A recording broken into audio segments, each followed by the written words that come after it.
Hai guys, the Plus 62 Gamers, para bujangers, para wibers, welcome to the game channel Universe. Selamat pagi bagi yang menonton di pagi hari, selamat malam bagi yang menonton di malam hari, selamat siang. Selamat siang nggak ada, kerjaan. Ya, pada kesempatan kali ini saya akan membreakdown trailer dari anime legenda yang diangkat kembali menjadi animasi yang sempat ramai dan laris di Jepang, serta mencengangkan para wibu, terlebih para wibu Indonesia, yaitu Doraemon.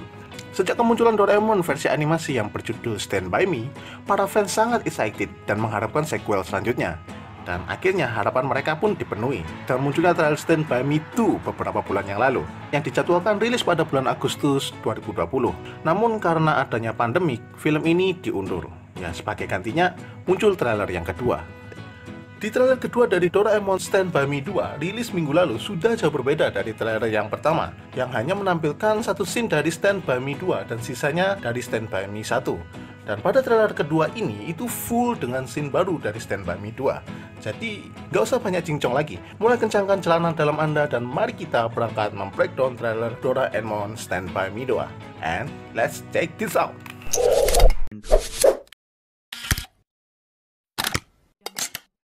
Oke, trailer ini dimulai dari monolog hasil pembicaraan Nobita dengan neneknya. Ini bisa jadi tema utama dari film Stand By Me 2. Biasanya dalam trailer itu sering seperti itu. Pembicaraan awalnya jadi tema utama, yang disodorkan pertama menjadi kesan utama. Kita diperlihatkan Nobita tiduran di bangkuan nenek tercintanya. Dengan melihat pakaian dan tasnya, sepertinya ini adalah Nobita dari masa depan, yang kembali menjenguk neneknya. Lalu sang nenek bilang, "Aku ingin melihat istrimu, walau hanya sebentar."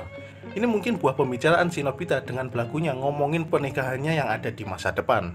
Setelah itu disusul dengan scene pertikaian dari Shizuka dengan Nobita kecil. Setelah itu muncul tulisan, "Semua orang tahu dua orang itu menikah."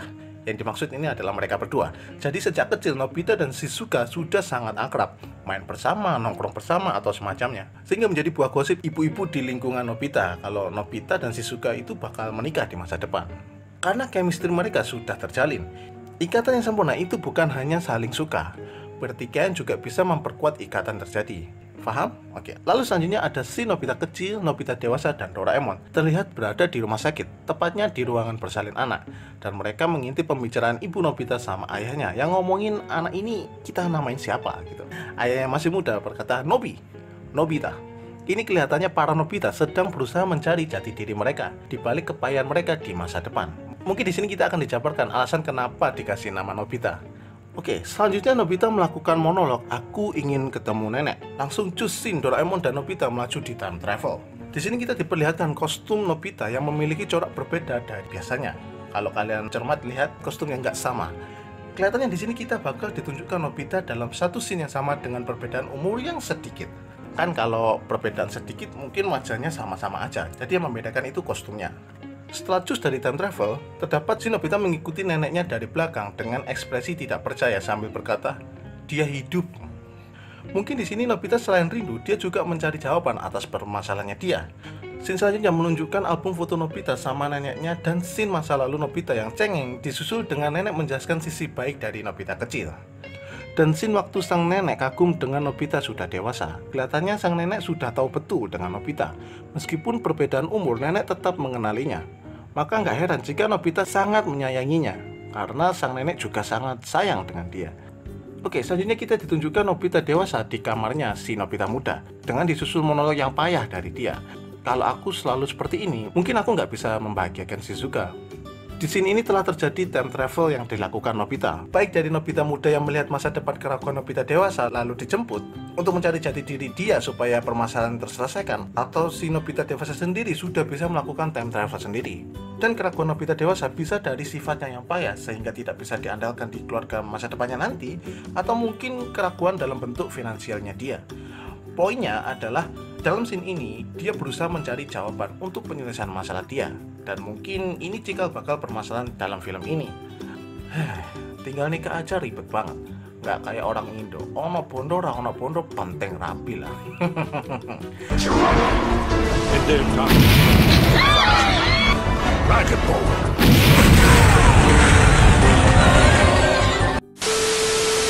Oke, setelah scene itu muncul tulisan besar Nobita kabur. Ini seperti di Stand By Me 1 sewaktu Shizuka dekat dengan Dekisuki. Nobita dengan pengecut tidak menghadapi permasalahannya. Justru dia malah memilih jalan kabur untuk meminta pindah rumah di Amerika.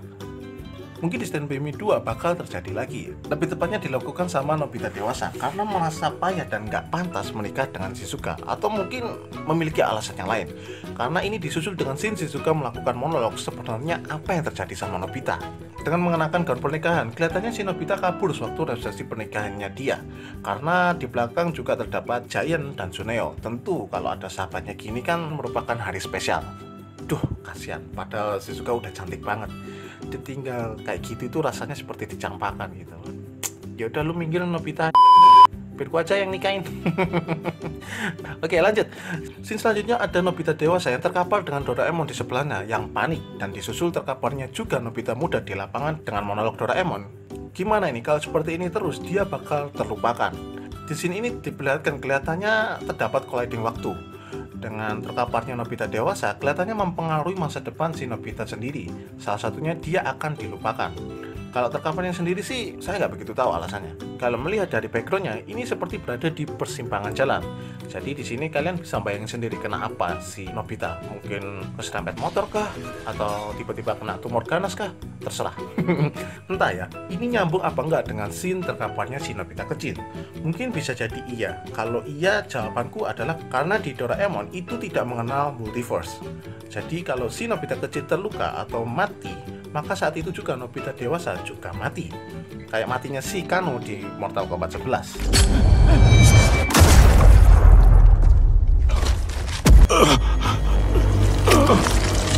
Nah, di sini kan Nobita dewasa bersama Doraemon. Dapat dipastikan dia berada di timeline Nobita muda. Jadi kalau terjadi apa-apa sama Nobita dewasa, maka dia tidak akan muncul di masa depan, alias terlupakan. Nah, seperti ini teoriku. Gimana menurut kalian? Kalau kalian menemukan pendapat unik, tulis di kolom komentar.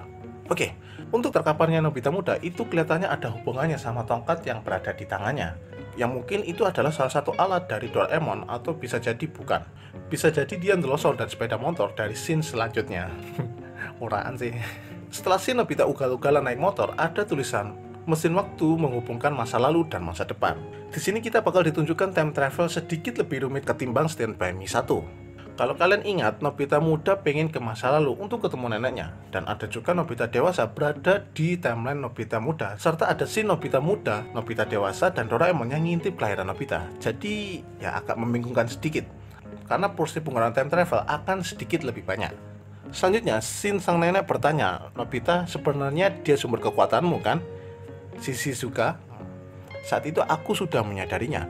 Mungkin ini sambungan dari scene sebelumnya yang hasil dari berlakunya Nobita nyeritain pernikahannya di masa depan. Si nenek meyakinkan lagi untuk memotivasi Nobita dengan pilihannya. Sekali lagi, sang nenek berhasil menunjukkan chemistry kuat antara Nobita dengan neneknya. Setelah itu, dengan keyakinan yang kuat, Nobita berkata, masa depanku dengan Shizuka, aku akan berusaha mengambilnya lagi. Dengan semangat terwakili di scene ini. Di sini diperlihatkan kalau Nobita muda berubah menjadi dewasa menggunakan selimut waktu seperti di Stand By Me 1. Di sini mungkin Nobita sudah menemukan jawaban permasalahannya dan tahu bagaimana harus bertindak dengan semangat bangkit dari keterpurukan dia. Oke, di scene selanjutnya banyak ditunjukkan cuplikan-cuplikan durasi cepat. Ada scene sudah berada di masa depan melaksanakan pernikahannya dengan bergandengan tangan, lalu selamat tinggal dengan nenek, mungkin dia sudah menemukan jawaban permasalahannya, lalu Nobita yang terbang di kota masa depan, lalu ada scene Shizuka nangis di pundak Nobita. Scene ini mungkin penguatan cinta lagi, bentuk rasa takut Shizuka kehilangan Nobita, seperti scene waktu Nobita minum cairan pembenci dari Stand By Me 1. Di sini kita bakal ditegaskan lagi, lalu disusul membuka kerudung wajah Shizuka. Cantik banget anjir. Momen haru gini bikin nangis asli. Bener dah, kayak seperti ini tuh bikin brepes. Lalu diakhiri dengan si Nobita duduk di sebelah neneknya. Nenek ini sepertinya kunci jawaban dari permasalahan si Nobita. Lalu di samping tertulis, tak bisakah kau bahagia? Kau tak tahu siapa aku. Oh Tuhan, aku tidak akan membiarkannya pergi. Di kata ini menggambarkan Nobita akan kehilangan seseorang yang di sini akan menjadi puncak permasalahannya dan dia akan berusaha keras untuk menjaga atau membawanya kembali. Seperti judulnya Stand By Me. Tetaplah bersamaku. Seperti konsep dari Stand By Me 1 yang akan kehilangan Doraemon. Namun di Stand By Me 2 ini untuk siapa kurang tahu pasti. Bisa neneknya, Shizuka, atau jangan-jangan Doraemon lagi. Selanjutnya adalah teori kemungkinan.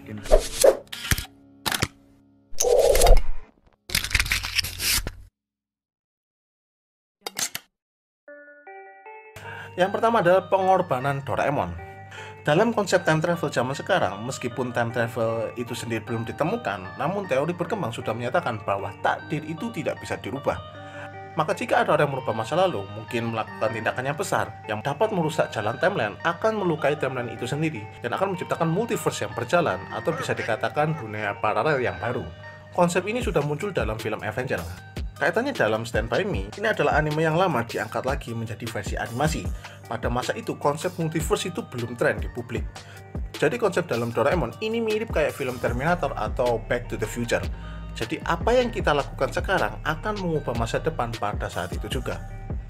Pada Stand By Me 1, kita diperlihatkan Nobita masa depan sudah kehilangan Doraemon, entah tanpa sebab yang dijelaskan. Namun secara jelas Doraemon tidak jadi hilang karena minuman dari kantong ajaib Doraemon yang membatalkan hal itu. Tapi tetap, masa depan Nobita tidak memiliki Doraemon, jadi dapat dipastikan kalau Doraemon benar-benar menghilang. Benar, takdir itu tidak bisa dirubah seperti Terminator. Berapa kali pun John Connor diselamatkan, tetap saja mati anjir. Lu mau melangkahi Tuhan? Macam-macam aja lah kok. Dan kalau kita lihat dari poster trailer, itu Doraemon menangis sambil melihat ke atas yang menggambarkan Nobita dan Shizuka menikah. Pada kali ini mungkin kita akan melihat kekacauan yang merupakan akibat dari keraguan Nobita, dan Doraemon mengambil jalan mengorbankan dirinya. Mungkin itu juga menjadi alasan kenapa judulnya tetap Stand By Me. Untuk sekali lagi, Nobita memohon supaya Doraemon tetap bersama dia. Tentu bisa jadi itu hanya sekedar tangisan haru karena Nobita berhasil menikahi Shizuka. Gimana menurut kalian? Tulis pendapat kalian di kolom komentar. Oke, lanjut. Yang kedua, Stand By Me untuk Shizuka. Seperti dugaan saya yang pertama, kalau Stand By Me ini disorot lagi ke Doraemon, namun bisa jadi bukan. Bisa jadi Stand By Me ini diperuntukkan untuk Shizuka. Di trailer sekali lagi kita ditunjukkan kegoblokan si Nobita dengan keraguannya dia. Gini nih akibatnya kalau kita main time travel, jadi kebimbang di mana-mana. Bahkan buat Nobita yang kelasnya bocil sudah angen-angen nikah ketimbang belajar dengan giat. Ya, kembali ke pembahasan. Keraguannya berulang-ulang ini, yaitu takut tidak bisa membahagiakan Shizuka, membuat dia semakin berantakan. Membuat pernikahannya sama Shizuka itu diambang kebatalan. Akhirnya Nobita time travel ke masa lalu, tepatnya di scene kamar Nobita muda. Di sini dia mencari jawaban.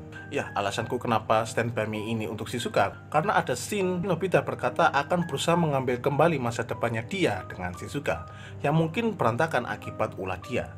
Seperti tulisan di akhir trailer, "Oh Tuhan, aku tak akan membiarkannya pergi." Yang dimaksud bisa jadi masa depannya dia dengan Shizuka, dan Stand By Me bisa menjadi tetaplah bersamaku Shizuka, yang mewakili permohonan maaf atas kekacauannya dia. Kematian Doraemon. Ya, mungkin ini sedikit melenceng dari breakdown trailer kali ini, tetapi tidak menutup kemungkinan teori ini bakal terjadi, yaitu bentuk kematian dari Doraemon atau the end of the Doraemon. Yang pertama, banyak sekali desas-desus di internet hingga teori konspirasi tentang sisi dark dari anime ini, yaitu ternyata Nobita itu anak autis, lalu Shizuka dan kawan-kawan termasuk Doraemon itu hanyalah imajinasi dia yang diakibatkan dari tekanan mental si Nobita. Sehingga nanti endingnya Stand By Me ini tidak hanya diperuntukkan ke Shizuka ataupun Doraemon, melainkan untuk semuanya, termasuk aspek kehidupan yang sempurna itu. Oke, itu yang pertama. Selanjutnya adalah kematian Doraemon akibat kehabisan baterai. Di film ini kita akan diperlihatkan Doraemon bekerja sangat keras untuk membantu memenuhi permintaan Nobita. Karena yang minta itu bukan Nobita kecil saja, tetapi Nobita gede juga ngemis-ngemis ke si Doraemon. Jadi Doraemon akan sedikit lebih ekstra kerja keras. Salah satunya seperti melakukan time travel yang berkali-kali, sehingga pada momen tertentu, Doraemon kehabisan baterai, sehingga menciptakan dua pilihan yang harus dilakukan Nobita, yaitu memanggil Dorami si adik Doraemon untuk mengganti baterai, tetapi dengan resiko teresetnya semua ingatan Doraemon, atau menunggu teknisi jenius untuk memperbaiki si Doraemon. Maka nggak heran, di masa depan kita tidak pernah diperlihatkan Nobita bersama Doraemon. Bukan karena Doraemon kembali ke masa depan di abad 21, melainkan Doraemon disimpan di suatu ruangan sambil menunggu teknisi jenius. Dan endingnya, ternyata si teknisi jenius yang dinantikan adalah Nobita sendiri. Maka ini sangat cocok banget jika ditaruh di scene akhir, serta cocok sekali dengan judulnya Stand By Me, dalam artian selamanya. Ya, itulah hasil breakdown dari trailer Stand By Me 2. Pas membuat pembahasan breakdown trailer ini, itu bertepatan gua nonton Guardian Galaxy 2. Sesuai judul, tetaplah bersamaku atau Stand By Me. Jadi kenyang kata kuil waktu kehilangan Yondu. Terkadang, apa yang kita cari selama ini sudah ada di samping kita. Hanya saja kita tidak menyadarinya. Jadi cintailah, rawatlah, lindungilah apa yang kalian punya di sekitar kalian. Mungkin itu bisa jadi merupakan hal yang paling spesial dalam hidup lo. Jangan sampai kalian menyesali saat kehilangan nanti. Jadi baper anjing. Jadi itu guys pembahasan saya. Aku ingin tahu pendapat kalian. Tulis saja di kolom komentar. Ayo kita bacot bersama, oke? I hope you can enjoy this video and any movie. And then see you next time in another universe.